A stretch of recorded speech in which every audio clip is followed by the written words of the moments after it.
บ่แม่นแต่เพิ่นแหละ ข่อยพร้อมแล้ว ทางฟังครับเพิ่นสิตอบได้ เป็นไงหมดเมื่อยนั่งบ่ นั่นแม่นหมดค่ะ หมดสะบัดกัดหมดบาทนี่ หมุดน้อยบ่แพ้หมุดใหญ่บ่ โอ้ย เอาหมุดแดงให้กัดไว้แล้วหมุดแดงเนาะ ฝากให้เด้อพี่น้อง FC รักผู้ใหญ่ใจดีใจบุญพิจารณาอีกเทื่อหนึงเนาะพี่น้องเลย ทีเลยว่าสิยังก็ถ้าเราอยู่นี่เลย ผู้ที่ว่าท่านเอ้ยหมดที่อยู่นี่นี่เพิ่นสิซอยสมทบเฮ็ดตุเฮ็ดปามกันมาเพิ่นว่ามันอยู่กันเศร้านี่แหละกับผัวเราอยากตั้งหลักปักฐานอยู่นี้ว่าซั่นไปเฮเร่ร่อนไปแต่ใต้สอดเนื้อแต่เนื้อสอดใต้สุดท้ายก็มาอยู่นี่พี่น้องเอ้ยกลับมาบ้านเกิดเจ้าของคือเก่า แม่นแล้ว บ้านไทยสมบูรณ์ทางแม่น้ำทม อื ออก ม มาอยู่นครนะแม่เนาะ แม่น แม่ กับ เป็นน้ำเนาะ สู่อ้อมกอด ผมกอดพ่อแม่แล้วพ่อแม่เพิ่นก็เฒ่าเลยเนาะเฮาก็ยังมันอยู่น้ำเพิ่นนี่แหละยังก็เบิ่งกันสอยเรือกันไป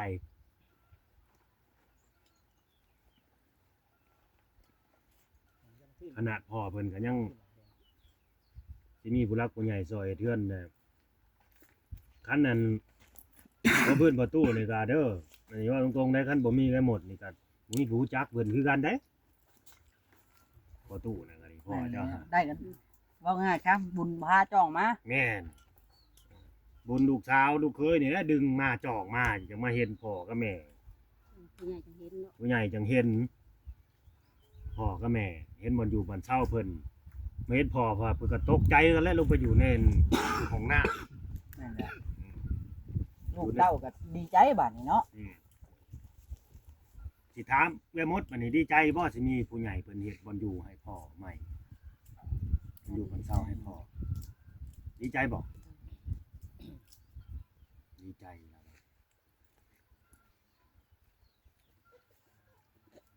ว ทุกคนก็ต้องดีใจอยู่แล้วเนาะ แม่นเพราะเพื่อนร่างเก่าน่ะปวกกินเบิดแล้วเราแห่งเว้าคอยว่าเงียงได้โอ้ยดีแล้วเราว่าสิมีบ่อนตายใส่แล้วเราว่าประตูบ่คอยว่าเงียงคือหยังนี่ ประตูยังน่ะ ประตูโสม ประตูโสม อย่างน้อยก็พอหมู่มาเฒ่านะพอได้มีวังนั่งกินกาแฟ แม่นถ้าเรามีเพื่อนใหม่แล้วก็สิมีโมคูมาเล่นน้ำละบาดนี่อันนี้คนเขาบัดขี้เดียดเราอ่ะเขาบ่อยากมาบางคนก็ดี อยู่ในห้องน้ำนะบ่ อยู่ในห้องน้ำหมู่บ่อยากมาเนาะ ว่าง่ายคนรุ่นลาวน่ะมันยังหน่อยล่ะไอ้ดาวเนาะ แม่น เอ้ยหมดหูจักอยู่ว่าอายุพ่อน่ะเท่าไหร่เนาะ ๆโอ้โหดอก ตามพ่อ น่าดี แล้วเฮาว่าแนวนั้นเราได้มันยังเว่าคำเก่าได้ตามพ่อเราได้เราแล้วหมดคนเก่าสิกลับมาอีกเลยได้นี่ ไอ้หมดเรายังบ่รู้ว่าเราเท่าใด บ่ฮู้คือกัน รู้บ่ไอ้หมด ขออนุญาตเด้อหมด เฮายังบ่รู้จักกัน เจ้าฮู้บ่อายุเจ้าเท่าใดเลยเดือนนี้ 40ปลายฮอดบ่45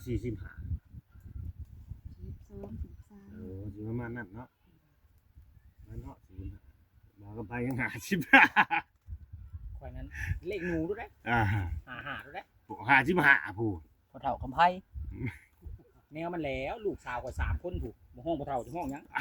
อยู่แล้วเอิ้นพ่อเฒ่าย้อนเจ้าเฒ่า บ่ได้เดือนได้เนาะ มีเมียแล้ว ข่อยมีลูกสาวบ่อยากให้ข่อยเป็นพ่อเฒ่าเพิ่นน่ะเบาๆดินะ ข่อยเอิ้นย้อนเราเฒ่าข่อยบ่ได้เอิ้นย้อนว่าจังซั่นข่อยบ่ได้ว่าลูกเคยแล้ว ผู้ใดบ่ทันได้นั่นห้องข่อยพ่อเฒ่าบ่ได้นะ เขาทำมีเมียนะบ่ แม่น เขามีเมียแล้วบ่ดี เบาดีมีเมียกับห้องข่อยประตู แม่นบ่จอย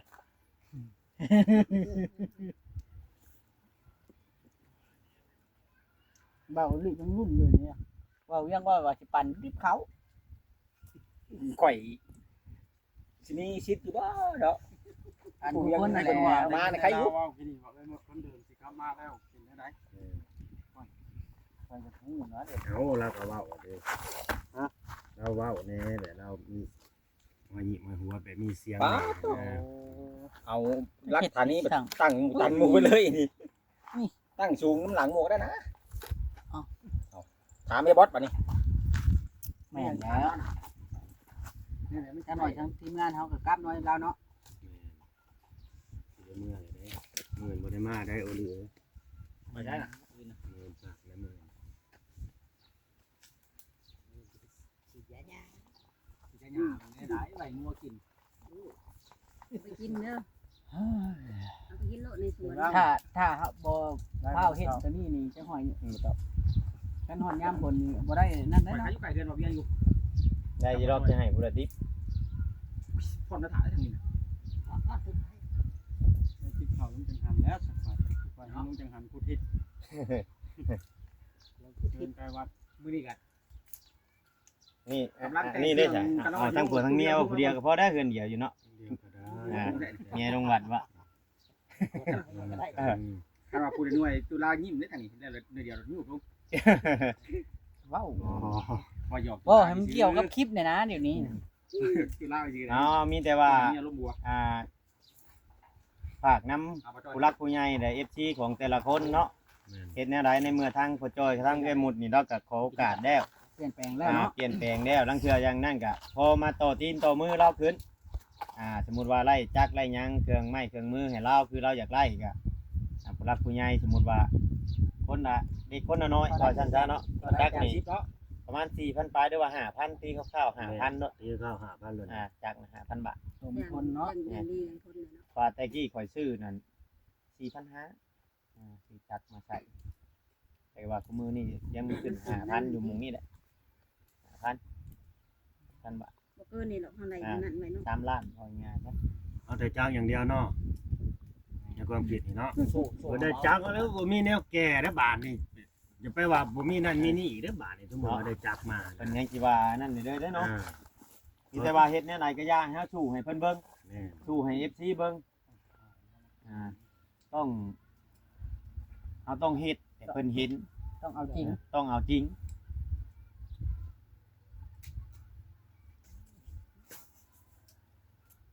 ยังก็จ่อย ก็จอยแล้วนิ่งเลย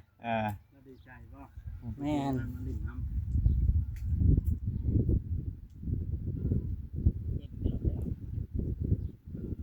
ขอบใจให้จอยได้ที่เรากินข้าวกินบ่บ่ถึงอิ่มอีลี่ เราขึ้นได้อยู่วะแต่ก็ขามเรายังขึ้นได้จะจะบอกสังกุข้าว กูขามงามันลายได้ว่าข้าวมันจะมีงาอุ่นลูกเลยเนาะต่างกันได้บ่ยัง เออตัวกำไพนี่ พอขึ้นบ่ได้ข้าวกระตุ้นขาพอขึ้นได้อยู่ แม่นบ่ไอ้จอย แม่นแล้วงาลาย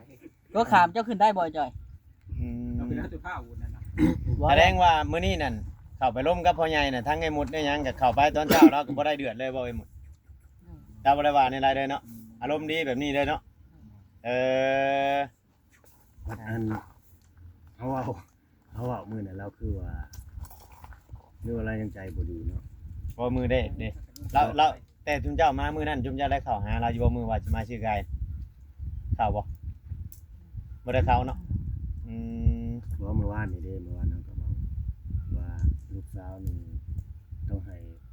มาแต่งคันหาพ่อเข้ามาเฉพาะจะจังสิยกโทษให้อภัยให้ลาวเนี่ยเราก็ยังเว้ายังคาใจเราอยู่เด้ เอ้าวันนี้เราว่าเราคุยกับลูกชายเราเลยแล้วว่าเนาะ ท่านลูกเจ้านี่ ชายเว้าเด้ ชายชวนลายนี่ชวนลายผู้เฒ่านี่คำว่าแบบผู้ชายผู้หยังเว้าได้เพิ่นใจเพิ่นหยังอ่อนได้แบบลำชายเป็นหยังเว้าเนาะ คอยเว้าเด้อไปหมดเด้อคอยถามพ่อจะได้คอยเว้าให้จังให้พ่อลูกถูกต้องกันหั่นนะเพราะว่าต้องให้เจ้านี่ไปแต่งกันหาบ่เขาว่าขอขมาจะบ่จะจังซี่แบบว่าเศร้าเครียดเศร้าหายแล้วหั่นนะ ให้อภัยว่าเนาะ ให้อภัย เฮาว่าเมื่อวานนี่เนาะ เว้าในคลิปได้เราเว้าในได้เนี่ยเราว่ายังเงิน บ่เราว่าบ่มีคันหาก็ได้คำว่าลูกยอมเปลี่ยนยอมแปลงนะว่าเมื่อวานนี่น่ะ สิเบิ่งลูกก่อนเนาะ บ่มีหยังก็ได้คำว่าเปลี่ยนแปลงในเฮ็ดให้เห็นเราอ่ะนะว่าแบบนี้ คือเถียงคือเฮือดนี่แท้เนาะเราว่าคันมากเฮ็ดใหม่แหละเราบ่ว่าหยังคันมากลงมาแหละบ่เฮ็ดให้เราให้ อาจอยเอ้ย เนี่ยบิดมือก่อน ตะปูยังสิตอกกันยังสิ เอาแล้วบาดนี่นั่นดิตะปูสิตอกก็ยังบ่มี ทำเฮ็ดได้บ่คำไผ เพื่อนบอกคำไพ่ได้ขายตะปู แม่นบ่ อ๋อไม่ ขายตะปู บ่บางเทื่ ก่ อ อน กัน ตี มือ ได้อันตอกนะ มือเว้าคำไผมาแล้วให้เราหิวมาจาก2โลปู10ปู8เนาะ แม่ ดอกนี่ คนตี ได้ ได้ ตังค์ชอบกันเด้ คนตีก็ยังบ่ได้มีครับแน่สิตอกก็ดี ยาแล้วก็ยังสูบยาสียาสารพัดยืน จะห้ำกาแมวดำบ่ ยาฮอด ห้วย สูบ ห้วย แล้ว ไป เนาะ ช้าลองเบิ่งเอาสิอันเบ้าจากเด็กจักหน่อยบ่ต้องเบ้าแต่ว่ามันหอมก็จะว่ามื้อนั้นน่ะให้ลองห้วยเบิ่งได้ไปหมดลองห้วย แล้วเหลียว ลอง นี้แล้วจะ ลองอันนั้นเบิ่ง แล้วจากหัวได้แล้วดีเหลียวนี้นะแล้วยันได้หุบแล้ว เจ้าอย่าให้เขาได้บอกให้เจ้ายาสูบยาน่ะ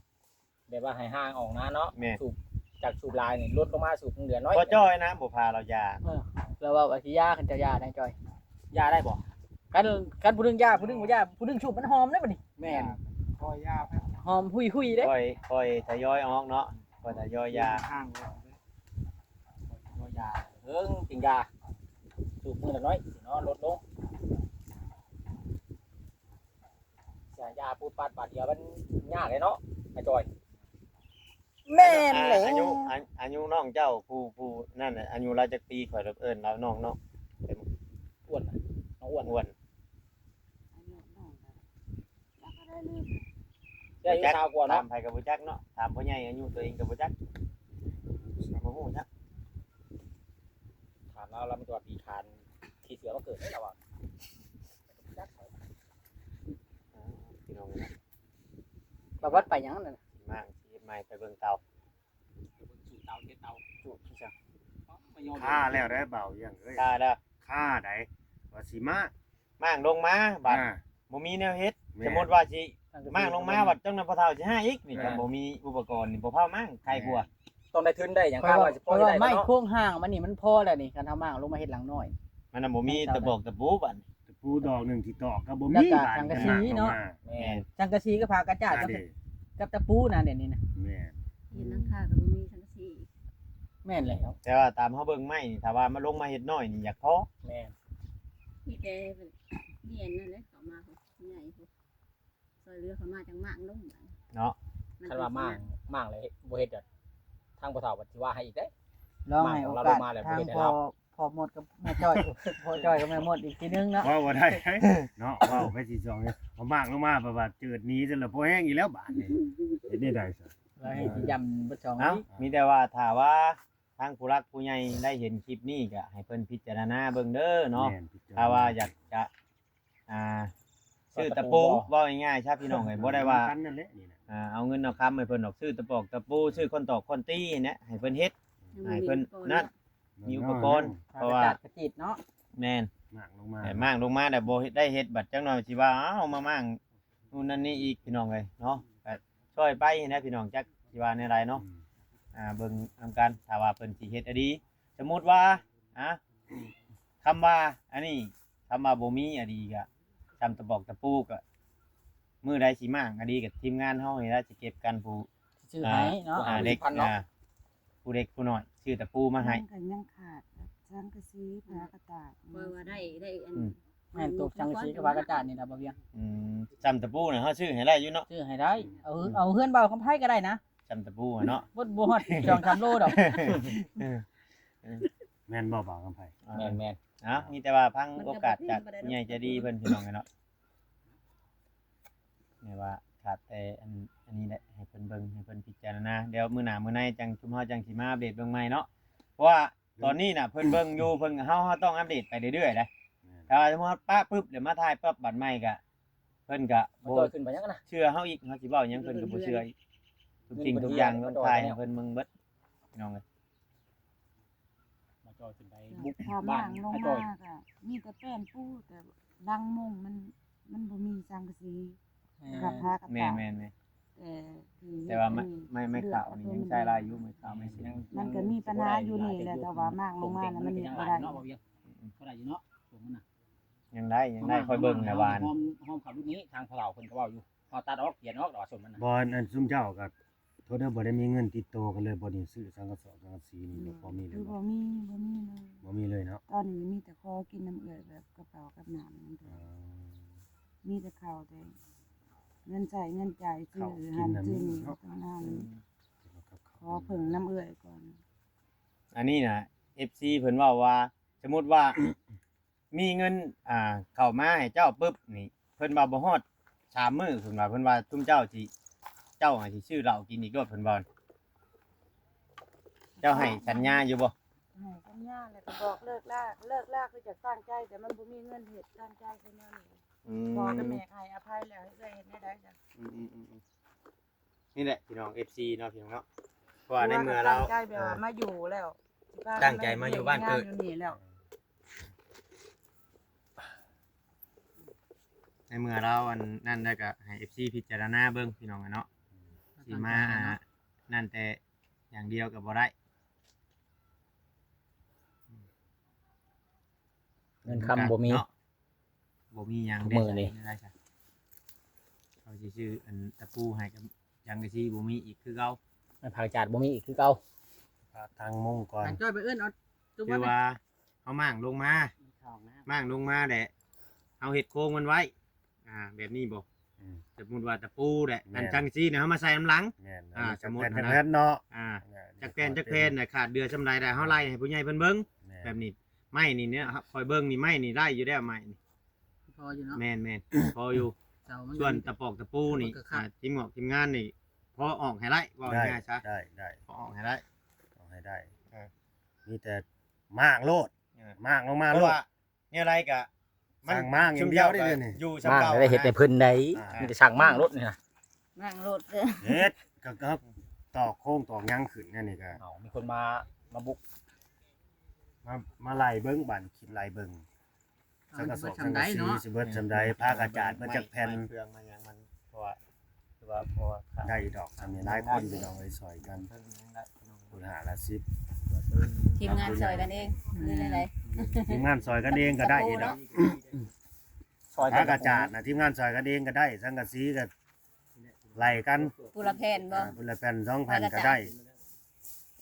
กันบ่ได้อีหลีกับทีมงานเด้อ กันบ่มีอัน อ่าน ผู้ใหญ่ ใส่ลูก ซอยเด้ เนาะบ่าวอีหลี แม่นได้ เออ จะได้เสมอบอกดีครับ สามสังกะสีน่ะ เพราะว่า ได้บ่าวยัง เพราะว่าเฮาสิเฮ็ดชอบลงเดบ่ได้ใหญ่ แม่น นี่ คัน เนาะ บ่ได้อีหลีกับทีมงานหารกันใส่โลดสังกะสีฮะ โดย บ่ยากดอก สาบ้านลุงชมนี่ ใช่ เห็นบ่บ้านลุงชมตู้เวียงฮู้จักเนาะ ชมใช้อีกบัด เอาบ้านลุงชมบ้านตู้จอมโพนเจ้าเอิ้น ตัวโพดนะ ว่าเนาะสิน้อย นั่ จั น ง แล้ แล้ว ว น้อยโพดเลย น้อยโพด อยู่สองคนอันนี้เนาะสร้างว่า ซ้ำชาเล้งนี่ได้บอกกับไผว่า โอ้ย แม่นสิบ่ ง่ายกว่าอยู่ด จั อก ก แล้วเราบ่เคยเห็นน้ำใบได้สักอันเนี่ย ว่าอะไรก็ บ่ ซ้ำชาลิง อันนี้น่ะสมมุติว่ามั่างลงมาน่ะเฮ็ดขึ้นจาก6ต้นเฮ็ดขึ้น6ต้นผมมี เฮ็ด ดอก ซ้ำเพิ่นเฮือนนั่นน่ะก็ได้ดีงาม เพราะว่าอัน กับเพื่อนชาวใบนี่นะ ก็ได้ล่ะไม่ว่า เพื่อนสบายจำได้แล้วบ่จัก ทรงโมเดิร์นโดได้นั่นน่ะ เพราะว่าซ้ำเพื่อนที่เมื่อวานนี่เด้ เพื่อนน้องเติ้ลน่ะเนาะ ซ้ำเพื่อนน้องเติ้ล เพื่อนอันนั้นบ่ได้งาม พอดี อยู่กันสองคนเด้ ซ้ำเพื่อนน้องเติ้ลน่ะพอดีได้อยู่ ก เนาะ ดนี่ก็โอเคแล้ว แต่ว่านี่แหละพี่น้องเอ้ยคุย ตามนั่นแหละเนาะเอาสบายดีเดี๋ยวหมดได้จ่อย ก็ได้ลาย ไปหาทางออกให้ซุมเจ้าเลยได้อนี่ หาทางลงให้เนาะ แม่นสบายดีสบายดีขอให้ผู้รักผู้ใหญ่ ซอยเรือ ช่วยเหลืออะไรก็ให้อภัยแล้วก็ให้ต้องเห็นใจข้าเจ้าเด้อพี่น้องเอ้ยตั้งจิตตั้งใจตั้งตนตั้งตัวใหม่สิยอมเปลี่ยนยอมแปลงอะซั่นเราก็สิบ่กินยาก็สิบ่สู้ ยาหยังจะไปบอกว่า น้อยลง จะน้อยลงลดลง สูบยาพันอยู่นี่นะบ่มีเงินชื่อสูบยาพันแล้วทาง บ้านตั้งมกตั้งใจได้ กาจอย ลุงจอยกับป้าหมดก็ได้ บ้านเลยเคยผิดพลาดมา1ครั้งแล้ว เอาแม่นอย่าไผจังได๋ลืมอันนี้อีก เพื่อนชานก็ได้ บ่ลืมเนาะขาดทันลืม จักสิใช้ได้ก็ใช้ได้สิใช้ได้บ่ได้เนาะ อ่อนไผ บ่เบิ่งจะคือปวดจอเบิ่งข้างใน พวกเขากินให้เนาะ คือมากินข้างใน บ่มันสิกินแต่หมูหัวเช้านี้แล้วเฮาก็ปาดเบิ่งแหน่บัดเฮาเฮ็ดน้อยเฮาก็ยับเขาเลื่อนเขาไม่ได้อยู่ เขาจะเจาะโอ้สิมั่งเล่มไม้อันนี้แน่จังเล็กจังน้อยว่าเพิ่นเอาเนี่ย มั่งเอาตัวนี้นะมัน เอาไม้ตัวเก่านี่เฮ็ดเฮ็ดบ่เฮ็ดน้อยเอาบ่เฮ็ดหยัง คันตัวไหนมันบ่พอจังใดจังหามาตื้มเนาะหาซื้อมาตื้ม เครื่องมุงมันเด้ยังบ่มีแต่ว่าสิเฮ็ดไว้ซ้ำได้เก็บทีมงานได้บ่บอดฮะเว้ากันกินนี่เจ้ายังบ่ได้ฟังบ่จ้ะ เก็บเงินน้ำหมู่ทีมงานทุกคนน่ะซื้อตะปูซะก่อนขามาลงมาเลยตั้งขึ้นก่อนเด้ แม่นบ่ลุงจอย มันบ่มีเด้หาทางไหนบ่ได้เนาะจำเป็นแน่ว่าเอาเฮ็ดจังได๋จ้ะ จำเป็นบ่ได้ ไปกับพี่น้องไปเบิ่ง ทางทีมงานเฮาพยายามเนาะ โดยไปเบิ่งเงินเพื่อนหอเพิ่น พยายามเด้อทางทีมงาน นี่เลยพี่น้องเลย ไป โดย เวลาไปสวนพุ่นค่าน้ำมันน่าจะยากบาท บ่ได้ยากข่อยให้รถมื้อนั้นมาส่งก็50,000พุ่นให้เจ้ามื้อนี้ข่อยมาก็50,000คือเก่าจงหันรถได้คำมีเนาะนี่แหละพี่น้องเอ้ยนอนก็บ่ได้หลังคาก็บ่ได้มีเอาประตังมุงปลูกไว้กันหมอกกันหยังทางจอยก็ดีพี่น้องเอ้ยเนาะเอาโอเคพี่น้องคลิปนี้ก็หลายนาทีพอสมควรผิดพลาดประการใดขอโทษขออภัยเด้อนำพ่อแม่พี่น้องนำ FC ที่เข้ามาเบิ่งมาชมเบิดทุกคนไปพอกันใหม่ในคลิปต่อไปพี่น้องเนาะสำหรับคลิปนี้ก็โอกาสก็ว่าสบายดีเด้อ